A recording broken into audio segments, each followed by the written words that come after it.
Welcome to Inspired Living with Mark and Kim. Every Wednesday, Mark and Kim, along with their special guests, will explore thought-provoking topics and ideas that promote creativity, self-help, healing, happiness, and well-being to inspire you on your spiritual journey. Each week, Mark and Kim will discuss different paths to achieving a more spiritual, balanced, happy, and healthy lifestyle. Topics will elevate consciousness and range from metaphysics to the human and social experience, and all things spiritual. Welcome to an inspired community that offers support, encouragement, and new ways of thinking. Mark and Kim are tested, certified, and professional spiritual mediums, metaphysical teachers, healers, and spiritual advisors with their own individual spiritual practices in Seattle, Washington, and Los Angeles, California. You are the inspired and the inspiration.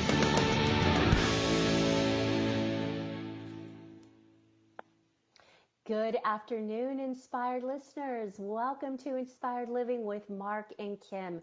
We have a real treat for you today, as many of you have already commented on social media about your excitement for today's show with our very special guest and an incredibly timely topic for us all as we explore living in a mindful universe, a neurosurgeon's journey into the heart of consciousness.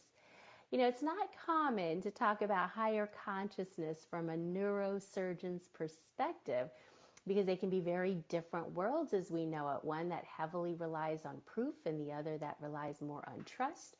But today we may see that perhaps there's more in common here than we think.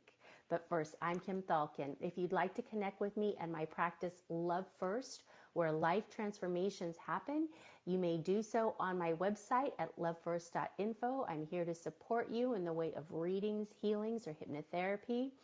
I have offices in Richmond, Virginia, and also Los Angeles, California. I will be back in LA for 2 weeks. I'm so excited to come back starting June 18th. If you'd like to schedule some time with me in LA, you can do so during this time. Today, I am hosting solo as my partner in crime is enjoying himself on vacation. Mark, if you're listening, hope you're having a great time out there. If you'd like to learn more about his work, you can do so at marklanehart.com. We will be taking your calls and questions today. If you have them, this is the time to call in. And you can call us live at 202-570-7057. And you can also send through your questions on our Facebook page, which I'll be checking as well. And if you'd like to interact with us on social media, you can find us on Facebook under Inspired Living Radio, Twitter and Instagram under Inspired for Us, Google Plus Inspired Living with Mark and Kim. And you can listen to all of our archives on OMTimes Radio, Podbean, SoundCloud, marklanehart.com, YouTube, iTunes, and lovefirst.info. We have two guests with us today that I'm so excited to introduce and bring on. The first is Dr. Eben Alexander. He was an academic neurosurgeon for over 25 years, including 15 years at the Brigham and Women's Hospital, Children's Hospital, and Harvard Medical School in Boston. He has a passionate interest in physics and cosmology and is the author of the New York Times #1 bestseller, Proof of Heaven, The Map of Heaven, and Living in a Mindful Universe, and co-author of this book. And our other guest today, Karen Newall. Karen has spent a lifetime seeking wisdom through esoteric teachings and firsthand experience exploring realms of consciousness. She empowers others by demonstrating how to connect to inner guidance, achieve inspiration, improve wellness, and develop intuition. She's also the co-founder of Sacred Acoustics, which I know many of our listeners are already familiar with as they've commented. And she's the co-author with Dr. Eben Alexander of Living in a Mindful Universe. You can learn more about their work at sacredacoustics.com and also ebenalexander.com. Welcome, Dr. Alexander and Karen Newall, to Inspired Living Radio today. Well, hello, Kim. Thanks so much for having us on. Yes, thank you. thank you so much for sharing your time with us. I know you have a very busy schedule with a lot of upcoming events. So anybody who's interested in learning about any of their upcoming events all over the country and also internationally, you can do that at ebenalexander.com.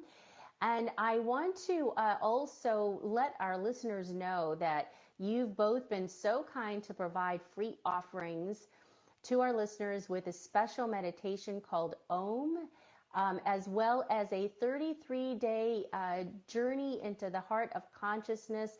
It's a supplement to the book that offers different thoughts each day and exercises in mindfulness. So to our listeners, please check out the links which are posted on our Facebook page. I have already listened to the meditation, and it is a powerful one. Boy, it really puts you in a trance. So thank you for sharing that with our audience. You're welcome. Yeah, in fact, I've had that playing on the background while I've been doing my work during the day and also going in meditations. It's wonderful. So our listeners, please do check that out. Let's get started here, because I know we're going to run short of time with all of the great information that I know both of you are going to be so kind to share with our audience today. But Dr. Alexander, you had a profound near-death experience that put you on this path of self-discovery.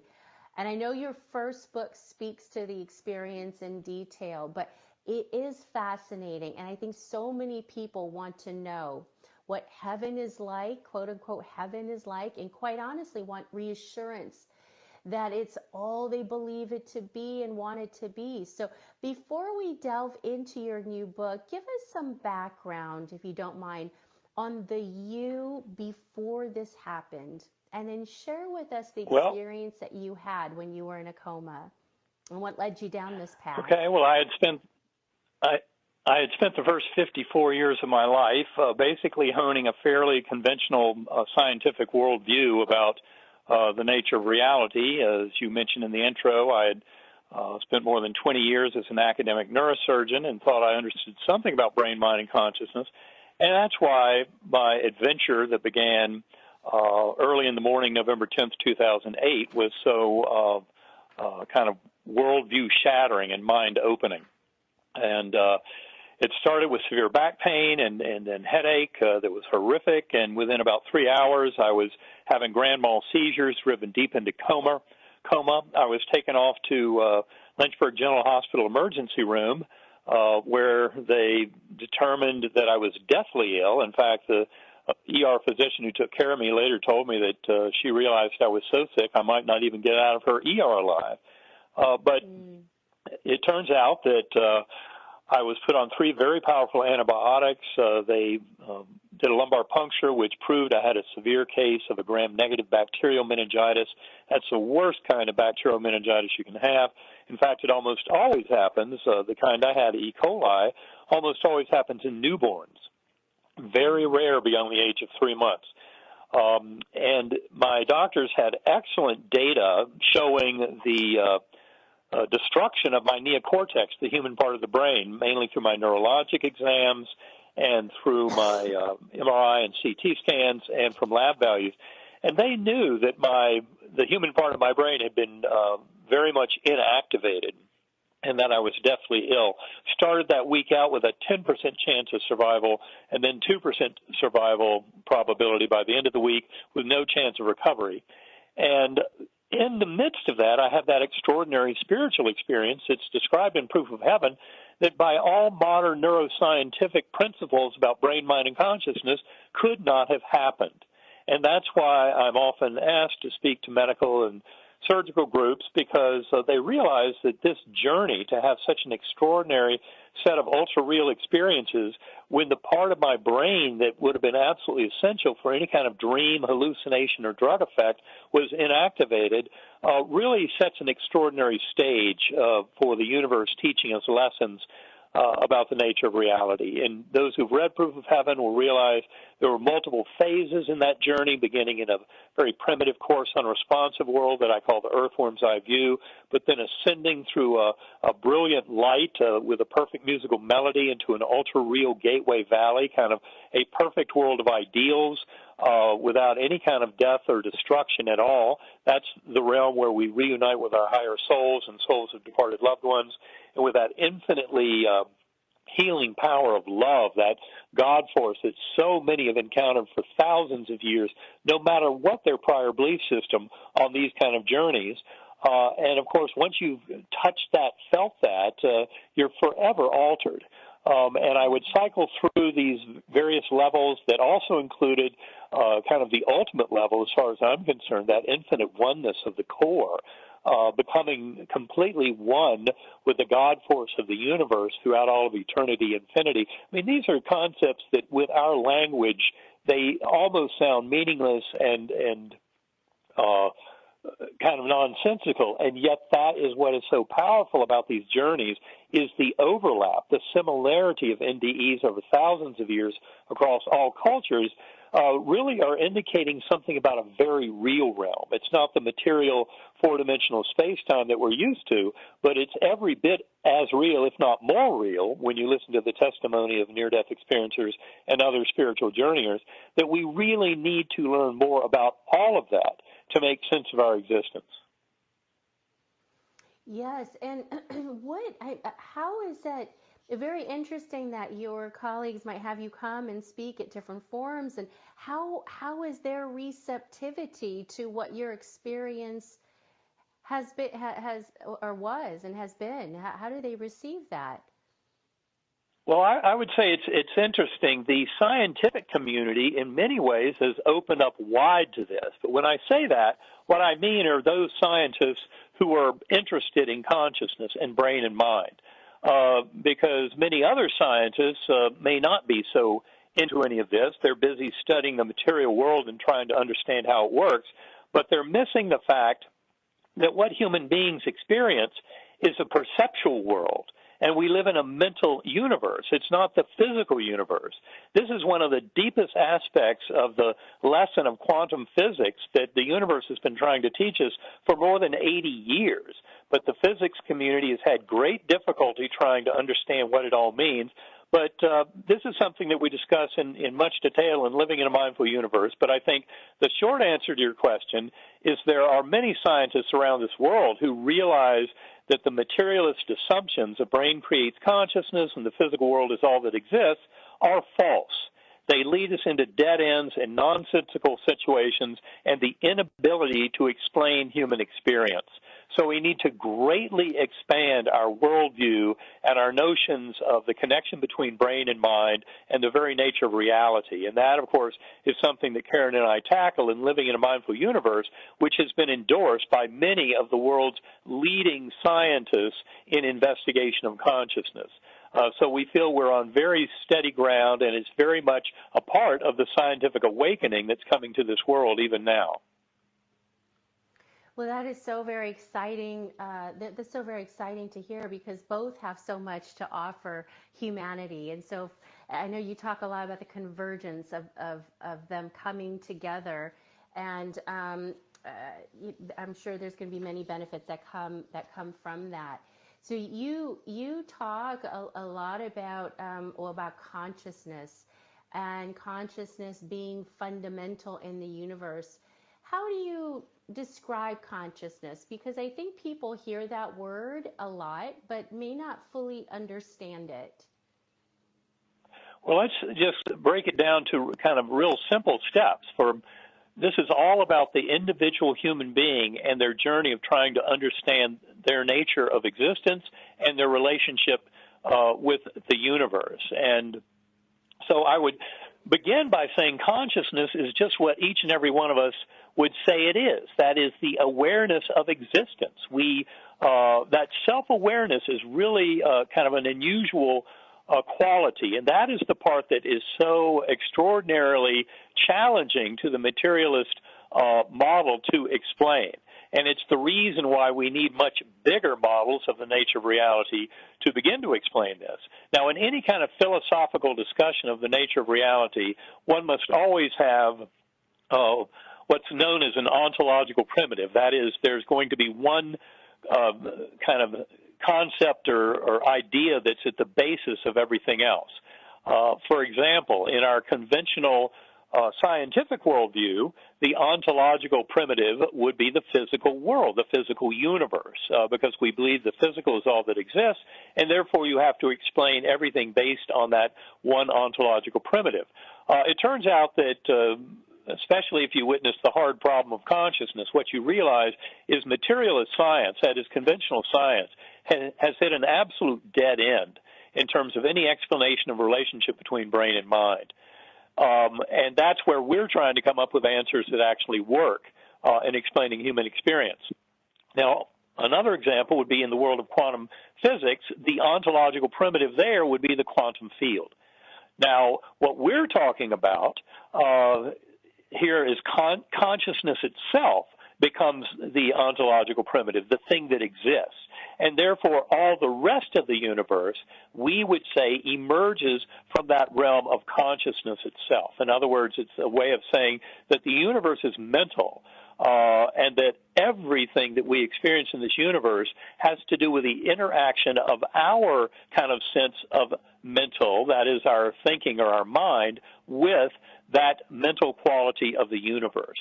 And that is what we're trying to share, and it makes far more sense than the materialist model that tries to say the physical universe is the source of all of existence.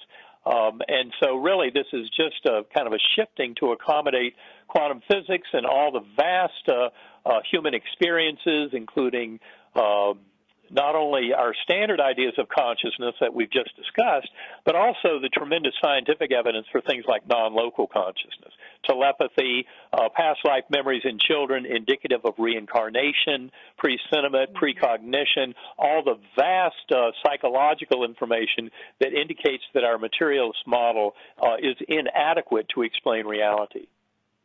Mm-hmm. Now that... I knew our time was going to go by fast. That's our first lead into our first break. We'll be back in 2 minutes, so stay with us as we continue our conversation on consciousness and living in a mindful universe. We'll be back in 2 minutes.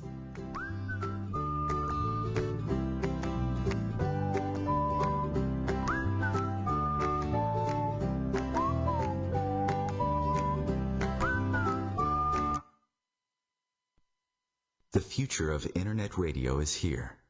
OMTimes Radio, IOM FM. Host your show on IOM FM, the radio network of OMTimes Media, one of the more recognized brand names in the conscious community, and is backed by the extensive marketing reach of OMTimes. Hosting a show on IOM FM immediately connects you with our extensive dedicated community.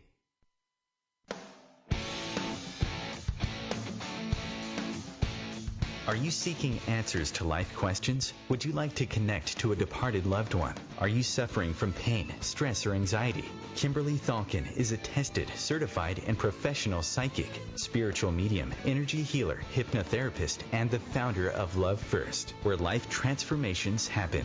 Love First services support, guide, and empower individuals by connecting them to their highest potential to live a healthier, joyful, and meaningful life that's filled with purpose. All services can be done by phone, Skype, or in person in Encino, California. Please visit lovefirst.info. That's LOVEFIRST.info for more information.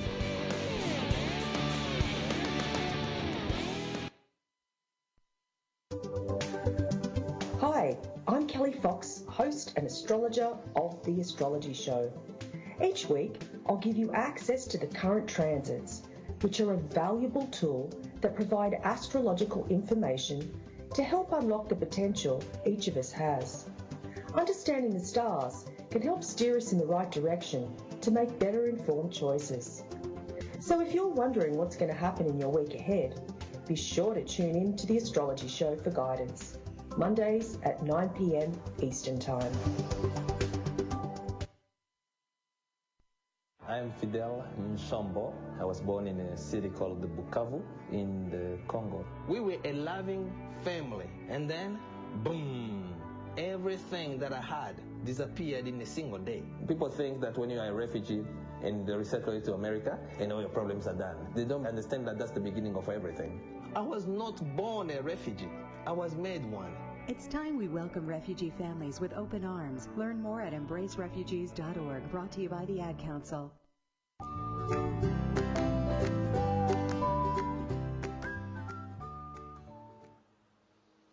Welcome back to Inspired Living with Mark and Kim and our special guests today, Dr. Eben Alexander and Karen Newall.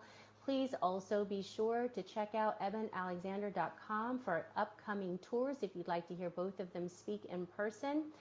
But today, let's continue on with our conversation before we went to break. So, Dr. Alexander, just real quickly here, did you, when you had this near-death experience, were you given specific instruction at all at what your journey was to, what you were supposed to do with this knowledge when you came back here into this physical world? Was it to bridge the gap between science and spirituality? Did you get specific instructions around that? I'm just curious about what your path is before we continue moving into the topics of the book. No, I would say in the journey itself, I was very much along for the ride. I was being shown a tremendous amount of information to help me make better sense of this world. But at the end of the experience, just as I describe in Proof of Heaven, really the impetus for my return was nothing more than the fact that I had gone through this extraordinary journey of enlightenment, but it was one that was not kind of personal for Eben Alexander. It was a very profound journey for humankind, and the only real impetus for me to return to the world at the end of it all was that I came to realize that there were other souls that I had great responsibility to. An unusual feature by NDE was that I was amnesic for the life of Eben Alexander. And I explain, especially in the new book, Living in a Mindful Universe, why that was necessary. But the important thing is towards the end of it all, I recognized this profound connection to this being that was pleading with me in words that I didn't even understand, but his pleading was about my reconnecting with him, of being back present and available to help him in his journey. And that was such an extraordinary surprise for me personally on that journey that I realized I had to come back for him. And that whole story is explained in detail in Proof of Heaven, has to do with the fact that at the end of my coma, my 10-year-old son, Bond, who they protected from the worst news of the week throughout the week, all of a sudden realized that the doctors were recommending to just let me go, that it was time for me to die. And that's when he came into my ICU room and was pleading with me, Daddy, you're going to be okay, Daddy, you're going to be okay. I had no idea what the words meant or who he was, but I sensed this profound connection with him, and I had to come back out of my love for him. And interestingly enough, of course, his name is Bond, and he turned out to be my bond to this world. But that was really the reason I came back, was out of love for one soul and a responsibility to be there to help that one soul. My goodness, that's just beautiful. Wow. That is really something. Okay. So when you had this experience, and then as you look at, you wrote this book that we're talking about now, is there scientific evidence that God exists? I would say that evidence is all around us, but you have to be discerning. There's a beautiful quote from Werner Heisenberg, who won the Nobel Prize in Physics in 1932, and that quote is, the first sip from the glass of the natural sciences will lead you to atheism, but at the bottom of the glass, God awaits you. And that is really, in a nutshell, the big message of our new book, Living in a Mindful Universe. And when you read it and view all the evidence with a very open mind, I would say that this interpretation and understanding of the scientific truths of quantum physics and explanations of all of these, this vast repertoire of human experience points out very strongly, absolutely, God is very real. A force of love, a force of intelligence at the core of this universe is undeniable when you look at all the evidence. And it just takes a certain level of awareness. Is that how you would say it too? A conscious awareness of what's around you, and that the proof exists in nature and life itself. Is that how you understand it? You've got to increase your awareness? Well, I would say from a scientific viewpoint, you must be aware of the knowledge, of the data, of all of the features of quantum physics and of the various discussions. But in big truth, the answers lie within us. And I would encourage each and every one of your listeners, if they don't already, to develop a practice of meditation, of going within. Because as I often say in my presentations, you don't have to have an NDE to know everything I know about this deeper nature of reality and even more. You can develop that and cultivate it by going within. And that's why I think this new book, Living in a Mindful Universe, and especially the work of my co-author, Karen Newall, who is the co-founder of Sacred Acoustics, which is a company whose main focus is on distributing very powerful differential sound frequency brain entrainment to help people get into deep transcendental states of conscious awareness. And it's this program of inner searching and cultivation combined with an appropriate education about all of these kind of experiences and ideas and all of the scientific data supporting things like reincarnation and telepathy and non-local consciousness.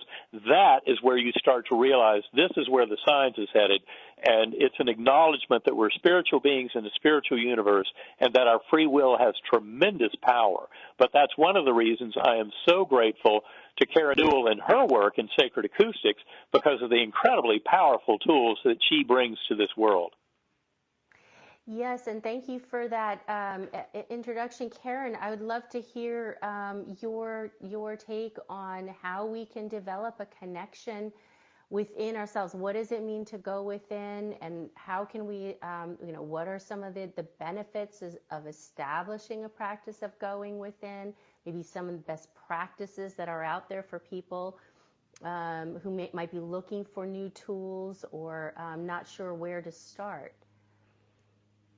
Well, in my kind of journey, I knew that the physical world was not all that existed, and I was very interested in learning about that non-physical world. And one of the first things you kind of realize when you start taking classes in things like Reiki or animal communication or any kind of thing like that you want to get to know yourself on an energetic basis, you learn that meditation is very important.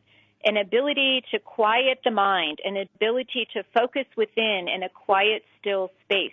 This is a critical foundation for nearly all kind of practices that I was exposed to, but I couldn't do it. My mind would just race and race and race, and I didn't know how to quiet the mind, and I didn't have 10,000 hours in my schedule like the Tibetan monks do, to practice to get to that space.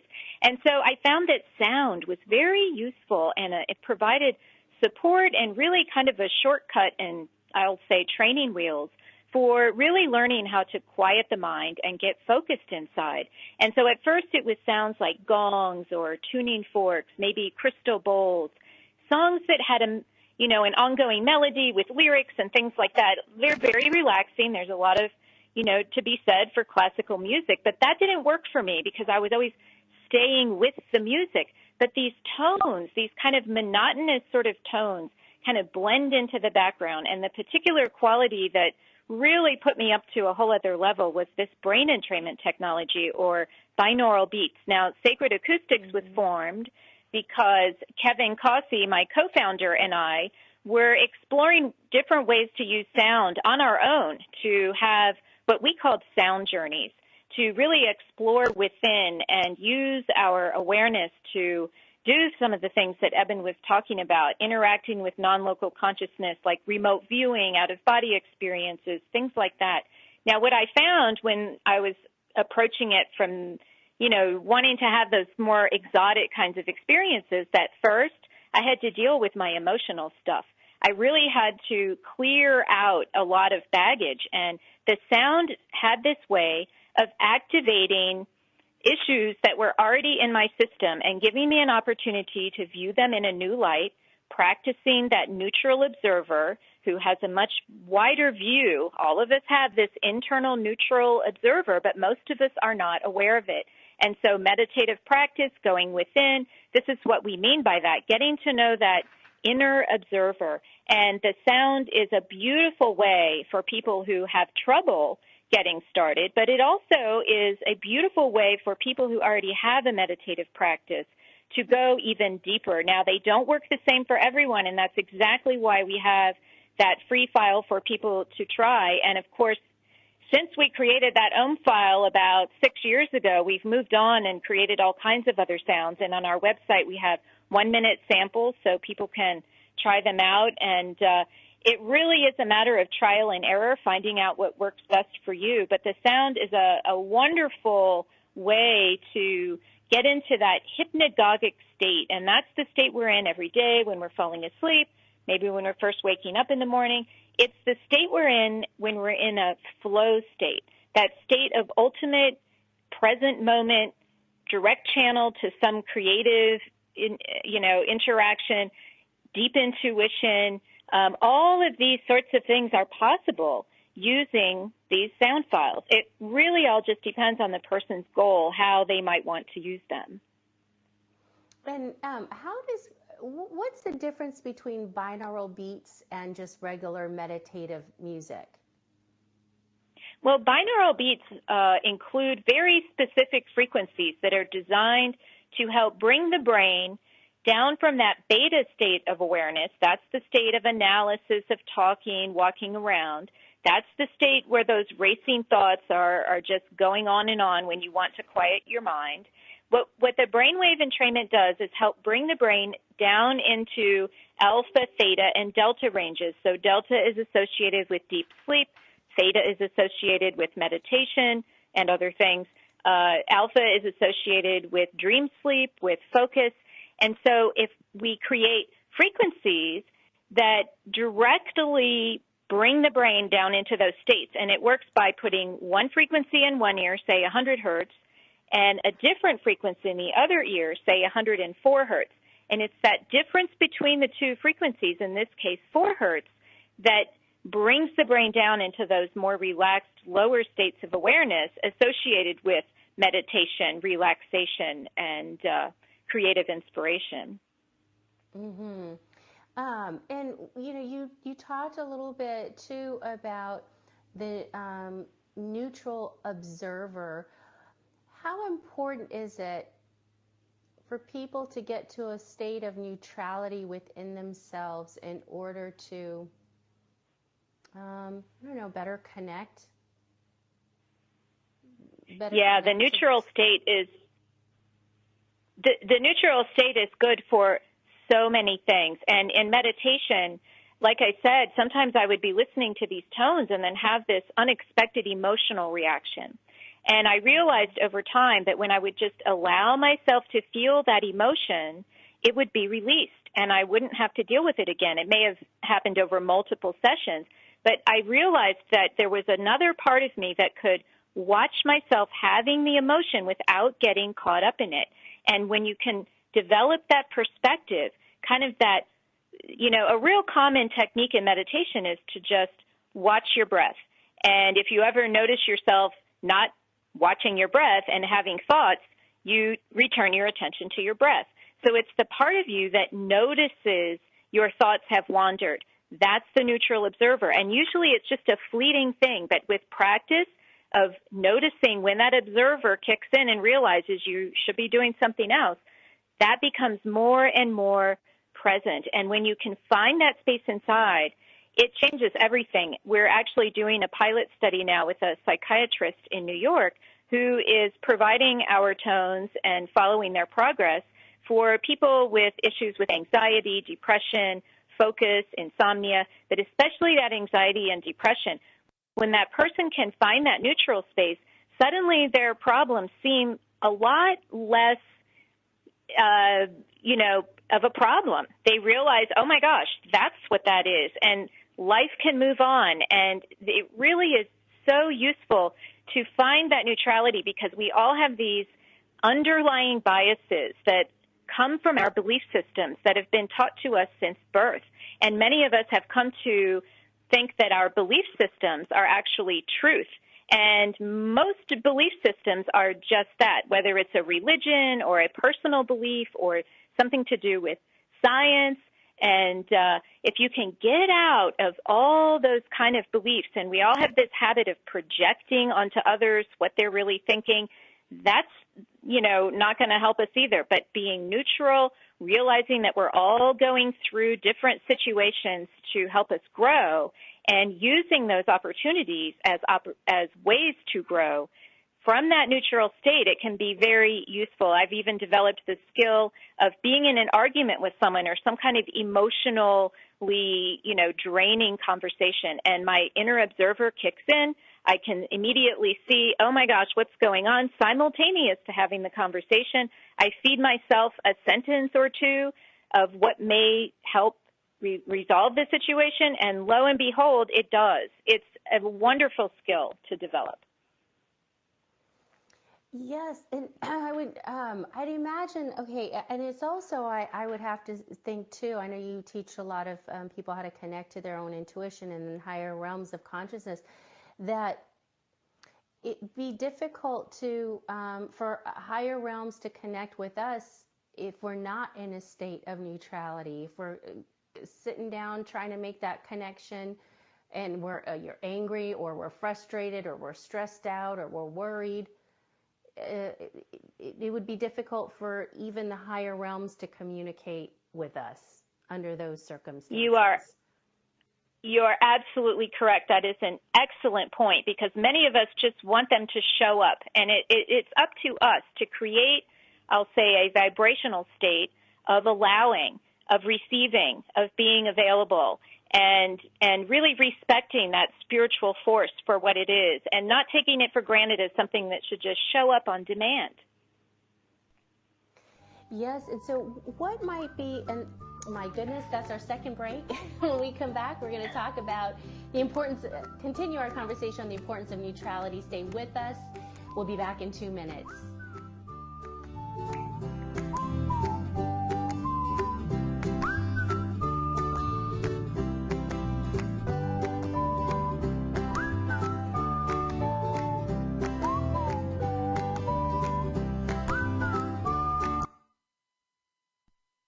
The cutting edge of conscious radio, OMTimes Radio, IOM FM. Have you wondered how to change your love paradigm? The secret key is finding a love partnership, not just a regular connection. How do you find these?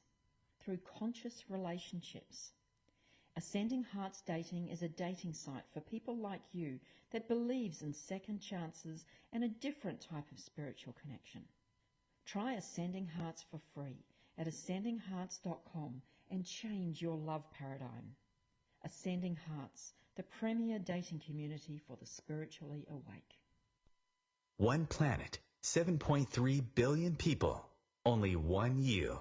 Life offers us many opportunities and learning experiences. Are you ready to explore and discover this beautiful planet, the life and energy all around us, the spiritual world, and what is unseen, along with your own personal soul adventure? Mark Lanehart, the intuitive prospector, is the spiritual connection you have been prospecting for. Internationally known as a tested and professional clairvoyant medium and spiritual advisor, Mark's work as a metaphysical teacher, medical instructor, radio show host, inspirational writer, and hiking guide are here to help you on a journey of self-discovery, healing, inspiration, education, and a whole lot of spiritual awesomeness. Dare to dream. Dare to explore. Dare to live. For more information on Mark's spiritual practice in Seattle, Washington, please visit marklanehart.com or internet search The Intuitive Prospector. Tune in to The Practical Intuitive, Mind, Body, Spirit for the Real World with me, host Robin Fritz, Mondays at 2 p.m. Pacific, 5 Eastern. I'll cover personal and business intuition, animal communication, mediumship, space clearing, past life regression, shamanic insights, energy healing, soul choice, and more, all to help you tap your own intuitive and healing skills. No ifs, ands, or buts. America's service members and veterans are strong, forged out of bravery, sacrifice, and duty. Sometimes reaching out for help can be the most challenging and worthwhile mission of all. When you recognize something isn't right, make the call to the Veterans Crisis Line or Military Crisis Line. Dial 1-800-273-8255 and press 1.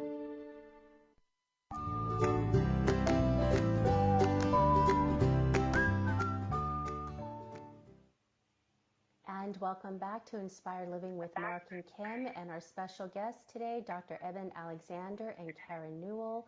Please be sure to check out both of their websites at sacredacoustics.com and ebenalexander.com for all kinds of good information and resources, as well as their upcoming events schedule where they'll be speaking in person around the book that we're talking about today. So Karen, before we went to break, we were talking about the importance of neutrality. Now, what about finding meaning and purpose in our lives? So many people today, I feel like, are really thinking about that and feeling like there's more to life than they've experienced. And they're having challenges, not sure kind of how to go about finding out what it is they're supposed to be doing in this lifetime or what their purpose is. Well, it's interesting when you say, what am I supposed to be doing? Many of us think that our purpose has to do with a particular activity, a particular thing that we're supposed to do for someone else or for the world. And I kind of discovered that our purpose is really more to be that unique spark that we are. And so if we're all part of one mind, that means each of us is, as Eben often says, a unique facet of one diamond. But each facet is slightly different. And we all are here to be who we are so that the whole can have the fullest experience that it can. And so I feel our purpose is really to find out that divine connection, that connection to the higher self, to the unseen part of you, whatever you want to call it, to God, whatever it is, it's that part of you that's not physical. And if you get more and more aligned and connected through a practice of going within, through a practice of really sitting quietly with your own spiritual energy, you start to kind of attract around you in the world the particular activities that will resonate with that beingness of who you are. And so often I tell people to not get too worried about making lists and doing quizzes and trying to figure out. I mean, I used to do all of that too, and none of it really worked. And it was when I could get quiet inside, become more aligned with who I truly am, which is that spiritual essence, the rest of the world kind of just shifted around me, and I found myself doing so much more than I was before I had that kind of alignment from within. And many of us want to look outside ourselves for such things, and it really starts from within. When you look outside for answers to your problems, it can be kind of frustrating sometimes. And we take the point, because this is what metaphysical idealism is based on, is that it all starts with consciousness. And consciousness can be thought of as that unique inner observer that each of us has. And so this is how we interact with a lot of the concepts Eben has been telling us, these scientific, many-syllabled words types of explanations, really just comes down to the matter that if consciousness is all that exists, it behooves each and every one of us to get to know that consciousness within us, and it is unique from one to the other. And I would just make one little clarification here. People should not get confused into thinking that their identity is completely contained within their thoughts or within their kind of their egocentric self. The ego is not who we are. And yet so many people kind of think that the thoughts in their head and their kind of general concept of ego and self is the ultimate in who they are. And we're really talking about rejecting that. I like the way Michael Singer puts it in his book, The Untethered Soul. He calls that voice in the head the annoying roommate. And it is little more than that. And so we're really talking about expanding this view of awareness of that consciousness and realizing that it far outstrips the simplistic little boundaries that our ego or the voice in our head would try and say is who we are. And that's what a lot of this journey is a discovery of that much bigger self, kind of reuniting with your higher self, the higher soul, the same one that all of us reunite with the time of physical death. That's what NDEers are describing, is this incredible reunion with their higher soul, with the eternal part of themselves that actually is not separate from that primordial mind at all. So it's really just kind of exploring consciousness within to realize that we have far more relationship with that creative force in this universe, and that we are not limited by the petty little concerns of the ego and the little sense of self that lives in our head and our thoughts. Yes, so we're much more expansive than that. And so to that point, how do you define this soul, and how big a role does it play in our lives, in our everyday lives, or our overall life, I guess? Well, I would say the soul in this kind of conversation, soul is just that sense of continuity of existence, of one awareness. And, most of us are used to the concept that we think, well, my soul, is the who I am that is living this life that's been around since I was, an infant and has grown through experience. And yet the evidence in this world, especially the scientific study, for example, of reincarnation, if you look at the work out of University of Virginia, those who are interested should go to UVADOPS.org, UVADOPS.org, and look at all their research. More than 2,700 cases of past life memories in children indicative of reincarnation, studied over the last 5 decades. This is a tremendous body of work that must be kind of understood if we want to have a bigger picture of mind, brain, and the nature of reality. And so really this is about expanding kind of that scientific view, realizing that to make sense of our lives, we have to all know that we've been here many times before, we'll be coming back. And our journey, it's still the same journey of knowledge, of expansion, of understanding of relationship with the universe that we always thought. It's just that you cannot do that through one incarnation. And in fact, the evidence for reincarnation is a very powerful piece of evidence that starts to build a much bigger worldview. And that's what Karen and I take to the whole next level in Living in a Mindful Universe, because that book goes further than any book I know of to try and unite science and spirituality, to take all of the scientific data about brain, mind, consciousness, and especially non-local consciousness, and take it all to the next level, but do it in a way, as we do in that book, so that it's not just for the higher good of the whole world and the scientific understanding and worldview, but it's really for the individual being, because all of this evolution of consciousness is nothing more than the search for knowledge and understanding and interrelationship with the universe for each and every sentient being. And every one of your listeners, in fact, every soul on earth, is participating in that tremendous program of evolution of consciousness and increase in understanding about the nature of the universe and of our relationship to it. But it always begins with the individual. Well, you just mentioned, Dr. Alexander, about the interconnectedness of us all.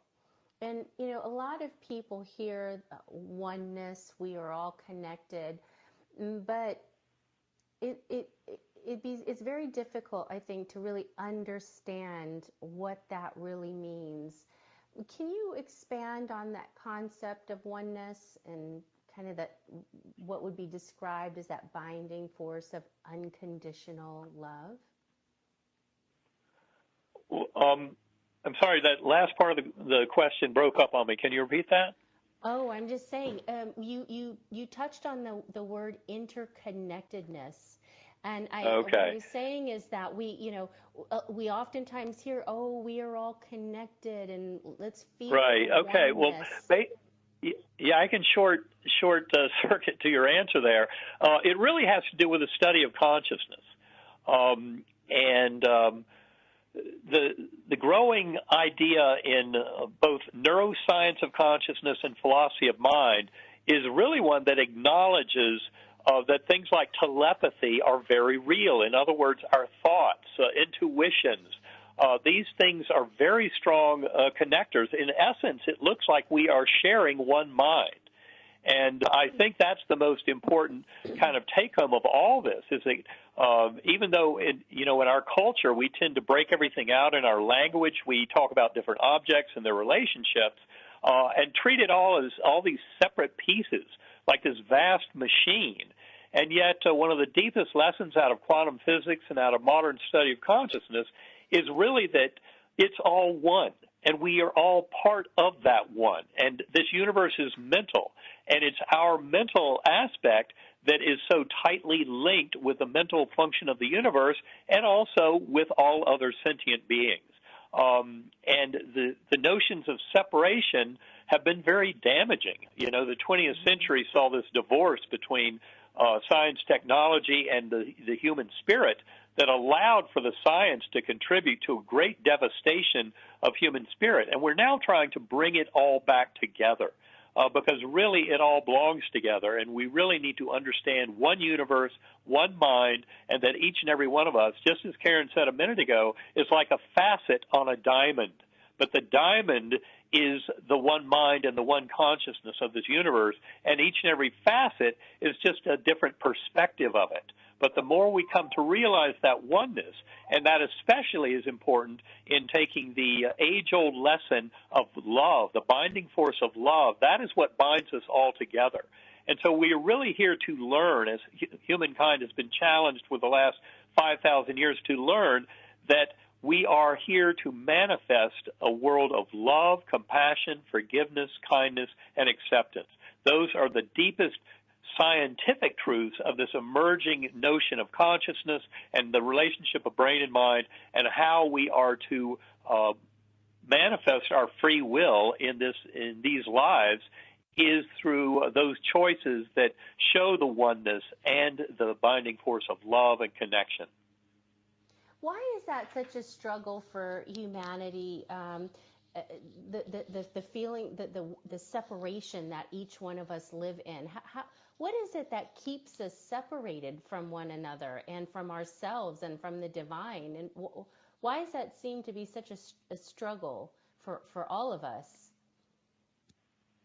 Well, I think our culture has kind of taught it out of us, and it has to do with the fact that the materialist science is the reigning worldview, that the physical is all that exists, and we've been taught, at least since I was a child in the 70s, that any kind of emotional responses or spiritual experiences are illusions, are hallucinations or delusions, and sometimes people who end up having these sorts of experiences spontaneously end up in mental hospitals. And so we've kind of been taught that we're separate, but we've also found from our own personal lives and talking to countless people that this separation is really related to kind of a universal wound of abandonment.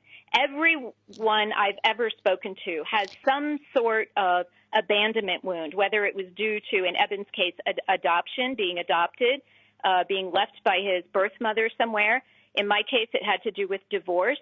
In other cases, it has to do with actual physical or emotional abuse. Many of us feel separate, and we are not taught that we're connected to everyone. And it's part of the, I'll call it a game that we play when we come into these physical bodies. It doesn't feel like a game, but that sort of virtual reality feeling really takes over, and we're supposed to feel separate in order to regain our connection with the divine. And, eventually we will. And it's really about seeking that connection. We can come to know it in centering prayer and deep meditation, really it has to do with quieting that annoying roommate. The little voice of the ego in the head is not directing us towards deeper truth. But we can get towards deeper truth by going within and opening ourselves to the wisdom of the universe. And that comes from quieting that little annoying roommate, the voice of the ego, and then accepting so many of the lessons that come to us. Often it's presented in all the kind of daily events of our lives and relationships, but the meditation is what allows us to take that higher view of it all and gain the kind of perspective to realize that all is well. And we just need that bigger perspective to see there's always going to be a win-win situation. There will always be a way that love and connection and kindness and compassion for others is going to be the answer for all to get rid of this world's most thorny problems.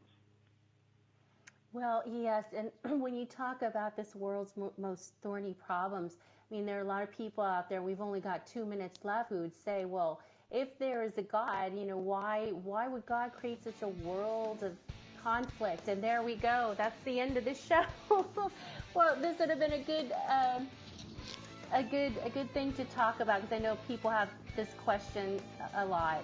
But I want to thank the two of you both for coming on and sharing your time with us, and the inspired listeners for being with us. Until next week, always come from a place of love.